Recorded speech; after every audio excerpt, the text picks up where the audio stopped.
Hello viewers, welcome to Newsweek South Asia, a program that talks about breeding of terrorism and its impact on the South Asian nations.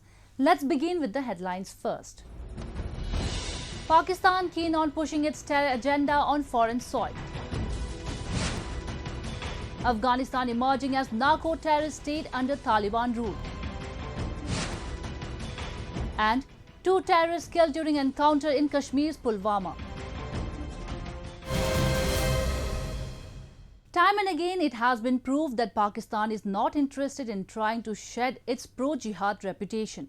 The appointment of Masood Khan as Pakistan's ambassador to the United States is another blatant display of the Islamic regime's attempts to mainstream jihadist ideologies and co-opt terrorist supporters.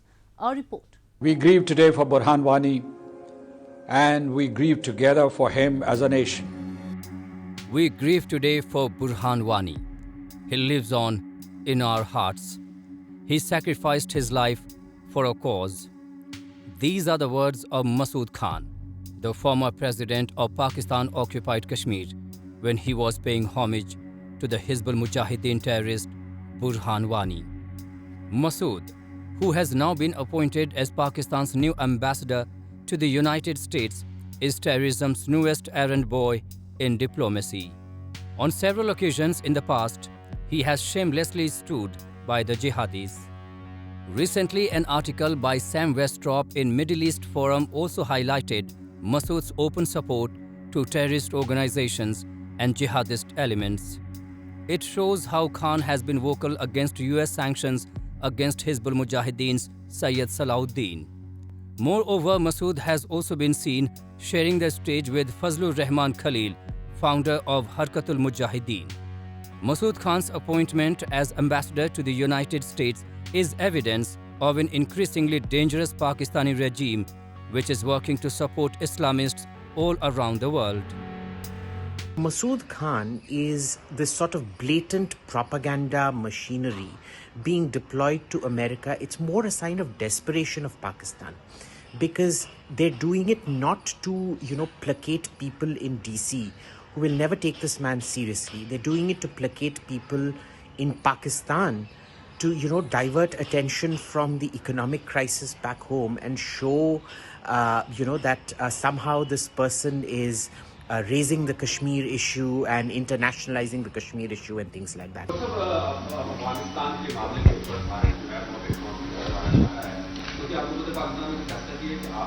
मैं नहीं जाऊंगा जी, मैं नहीं जाऊंगा. एक spoiler जो है वो पीसमेकर बनने की कोशिश नहीं कर सकता. With the help of educated radical diplomats, Islamabad wants to increase its influence with global Islamism and also to assist Pakistan's Islamist-driven foreign policy against India. The notorious South Asian country is willing to divert attention away from its reprehensible role in Afghanistan towards the question of Kashmir.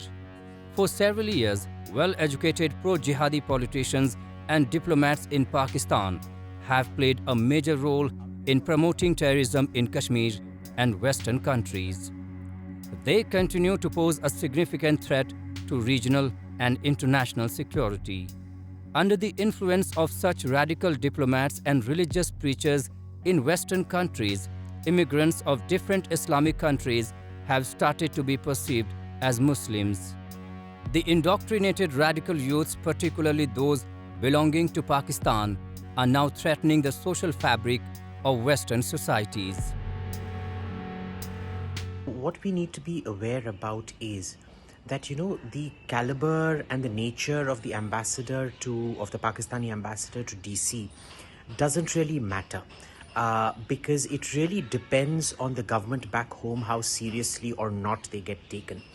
If you read Hussein Haqqani's book about his ambassadorship in America, you'll see that, a man of his stature was treated quite shabbily based on the duplicity of his government back home.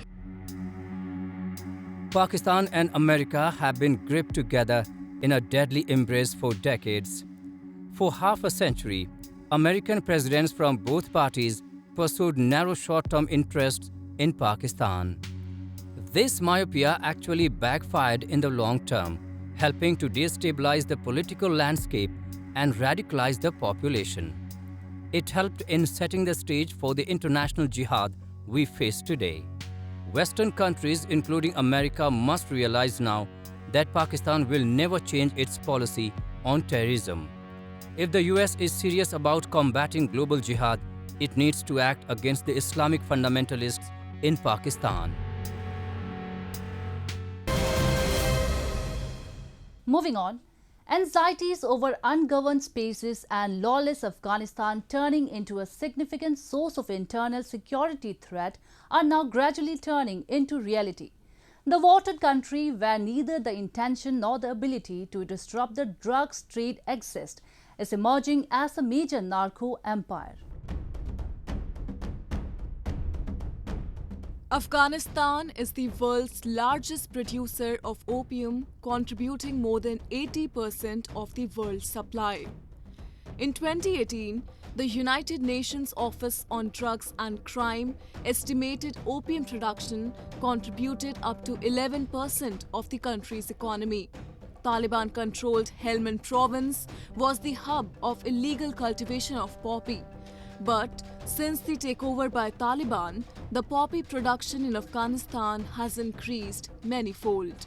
Some UN and US officials worry Afghanistan's slide into chaos is creating conditions for even higher illicit opium production, a potential boon to the Taliban. Illegal production of opium in Afghanistan is an advantage for terror organizations like Al-Qaeda and ISIS. According to a report by the United Nations Office on Drugs and Crime, opium production in Afghanistan has crossed 6,000 tons for the fifth consecutive year. There would be a trend towards growing of opium, but we must not also forget the hand of the Pakistani authorities. The market value of the opium that is being produced in Afghanistan is close to $30 billion by some estimates. And to a great extent, this has been encouraged by the ISI of Pakistan. Even if the ISI is able to capture 30% of this, it's $9 billion, and that's a great sum of money. So whether the Taliban wants to eradicate opium or not is another matter. Certainly, Pakistan does not want to eradicate opium cultivation in Afghanistan, and it's a worrying thing. The Taliban is hoping to expand its drug income as much as possible. Since its takeover, prices of opium in Afghanistan have more than tripled. With the rise of Taliban in Afghanistan and their control over the narco trade, there is a visible and perceptible threat to India's internal security. In India, which is situated between the world's two main opium-producing centers, the Pakistan-Afghanistan-Iran Golden Crescent and the Myanmar-Thailand-Laos Golden Triangle, seizures of Afghan-origin drugs have increased. It is a matter of serious concern to New Delhi because these drugs are the major source for funding Pak-sponsored terrorism in this country. One of the ways of handling this problem, because Pakistan is trying to amplify its strength through the production of opium in Afghanistan, is to stabilize the situation in Afghanistan.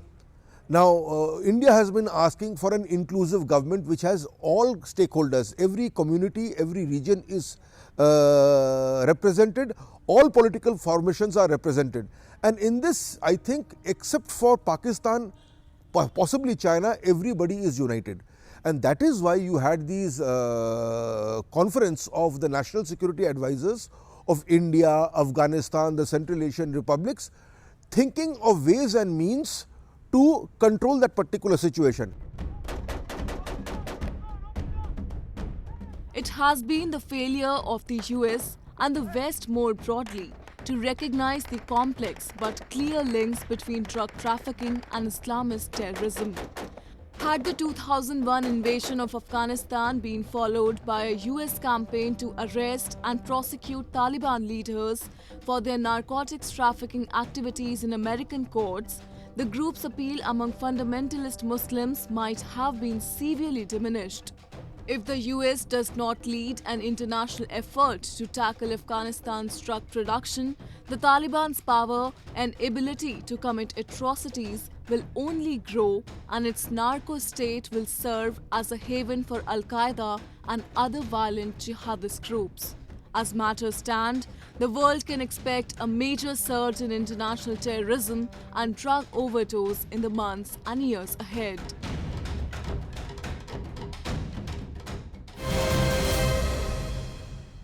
In strife-torn Afghanistan, where people are witnessing chaos, poverty and hunger after the Taliban seized power, international reserves have been frozen and there is a huge potential threat of revival of terrorism in the country as the security situation in the region is getting worse.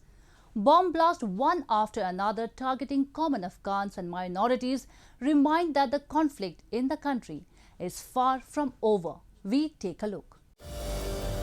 Afghanistan is grappling with a humanitarian crisis, including shortages of food, medicines, and essential goods.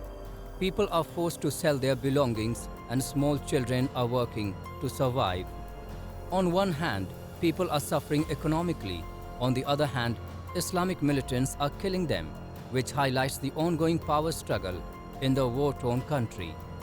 The attacks have added pressure on the Taliban government, which is grappling with a deepening economic crisis and a dent in its assertion that it has restored security to Afghanistan after decades of war. Recently, a roadside bomb blew up on a busy avenue in the Afghan capital, Kabul. The explosion, which injured many, happened as a taxi was passing by in the Kotai Sangi district of western Kabul. والا نظر من این است که خدا کنه که یک آرامی بیایی تا چی وقت نمیفهمی قسم دوام میکنه بیخی خسته شده مردم بیخی خسته شده ما با فکر آرام بدل جمع پانتون رفتن نمیتونیم با شهر رفتن نمیتونیم با کورت رفتن نمیتونیم تا چی وقت نمیفهمی قسم دوام خود پیدا کرد. When people in Afghanistan are being brutally killed by terrorists, the deteriorating healthcare system and economic crisis are worsening the situation in the country. The healthcare system in the war-torn country is struggling to cope with the freezing of international aid following the August 15 Taliban takeover. Hospitals in Kabul are receiving more child patients suffering from malnutrition.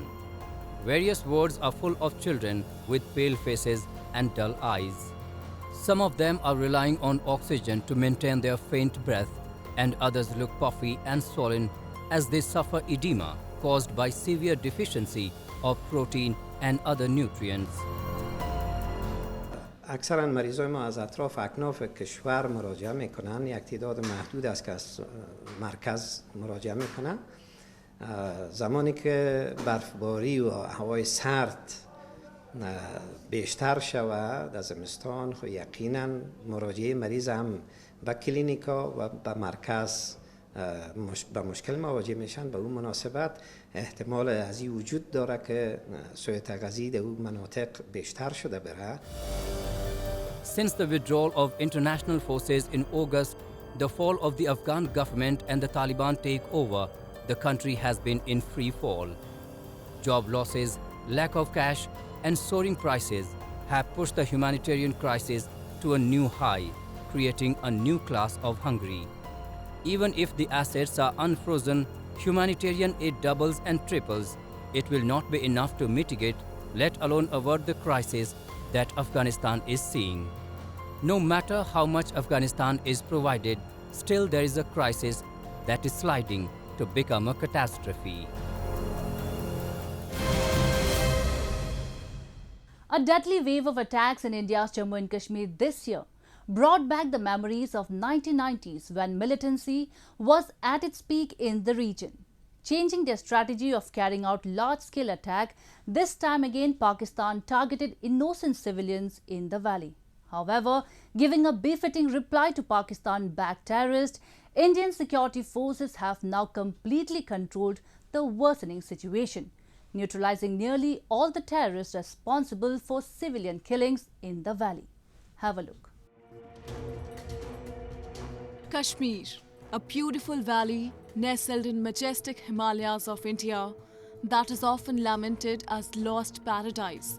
witnessed almost 40 civilian killings and 72 injuries in terror-related incidents till November 15 this year.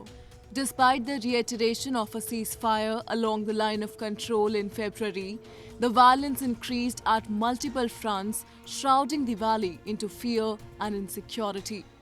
Amid a spike in brutal killings of civilians, terror attacks and infiltration bids by Pakistani terrorists, the Indian security forces launched a major crackdown.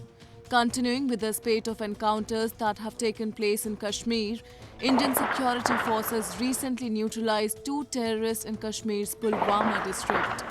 The terrorists have been identified as Yasir Pare, commander of proscribed terror outfit Jaish-e-Mohammed, while the other was a foreign terrorist, an IED expert named Furqan. Both were involved in IED attacks against security forces.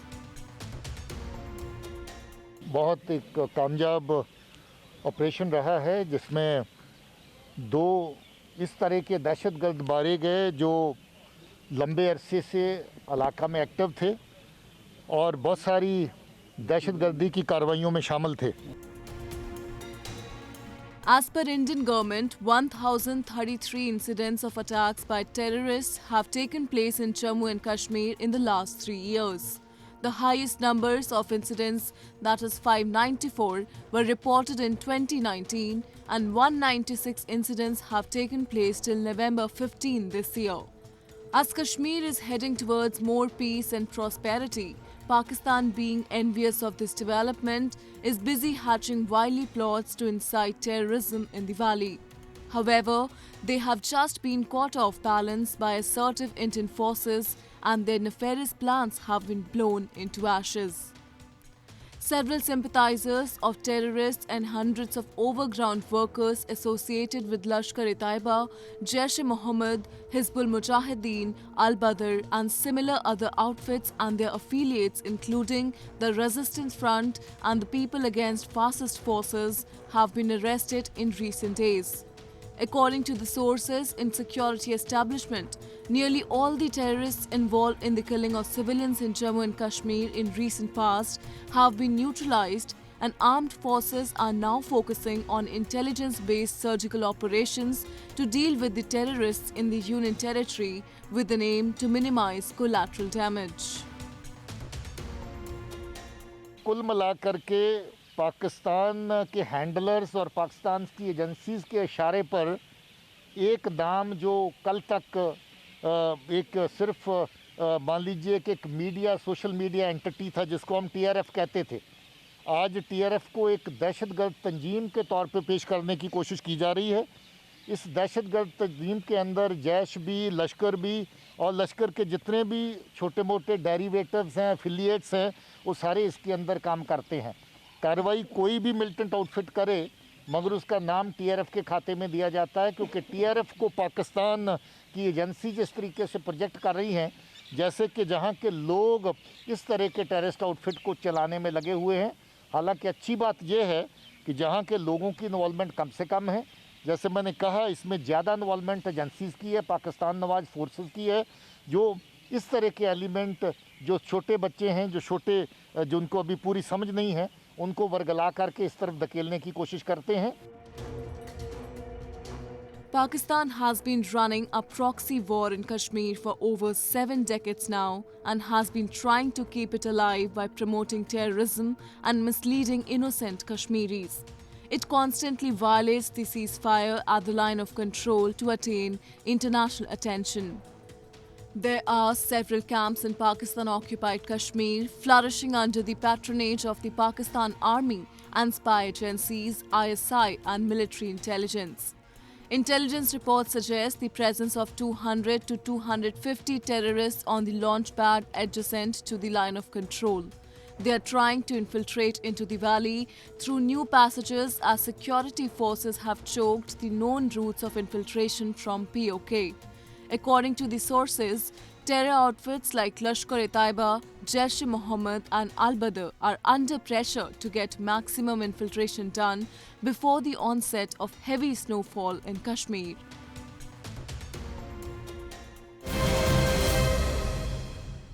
And with that, that, we come to the end of this edition of Newsweek South Asia. We will be back next week with more news, views and analysis from the subcontinent. Meanwhile, do keep writing to us at nwsa@anin.com. This is Yeshi signing off on behalf of the entire production team of Newsweek South Asia. Goodbye and take care.